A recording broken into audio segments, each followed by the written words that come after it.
Mamma, me lo compri il pagliaccetto con i piattini in mano, sì? Non signore, cammina che ho fretta. Mamma, e dove andiamo? Dallo zio. Ma da quale zio? Quello con la barba, quello biondo o quello bruno? Sono affari che a te non ti riguardano. Mamma, e me lo compri il pagliaccetto con i piattini in mano, sì? No, no e no. E allora io dico a papà che tu tieni 3 zii. Imbecille, non si dice niente a papà. E me lo compri il pagliaccetto con i piattini in mano, sì? Crepa, non te lo voglio comprare. E io dico a papà che l'altro giorno quello zio con la barba ci ha portato nell'automobile e tu dicevi vicino a me, dormi, bebè, dormi. E poi... Silenzio. E me lo compri il pagliaccetto con i piattini in mano, sì? Sì signore, te lo compro. Bravo mamma.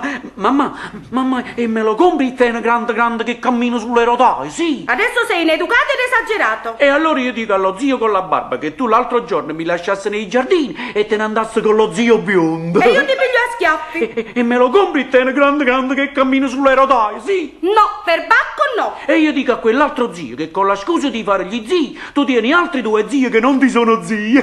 Smettila, idiota.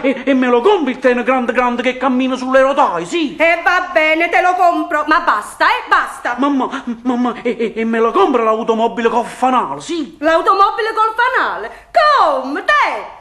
Oh, mi hai dato questo schiaffo, mi hai dato... Zitto, bebè, zitto tuo padre. Stai zitto, per carità, zitto. E me lo compri l'automobile grande col fanale, Sì, tutto, ti comprerò tutto. Dove vai, Eleonora? Ah, ecco, sono uscita col piccino per comprargli dei giocattoli. Papà, devi sapere che la mamma... Zitto, piccino, ma che educazione è questa? Lasciaci parlare. E me la compra la bicicletta grande con 3 ruote, sì? Ma sì, carino. Zitto, bebè. Papà, io ti devo dire che la Che mamma... cosa? Ah, che sei cattivo e ciarliero. E me la compri la carrozzella con la capocella, sì? Ma sì, tesoro, tutto ciò che vuoi ti comprerà la mamma. Ma non tanti capricci, eh? No, babbo, la mamma mi deve comprare tutto quello che voglio io, se no io ti dico che... Ah, andiamo, bebè, andiamo, se no si fa tardi. E me lo compri in monumento di Vittorio Emanuele, sì? Ma sì, carino, sì. Arrivederci, Cornelio. Ciao Eleonora, a presto, mi raccomando. Mamma, come sei buono, ma il babbo è assai più buono di te.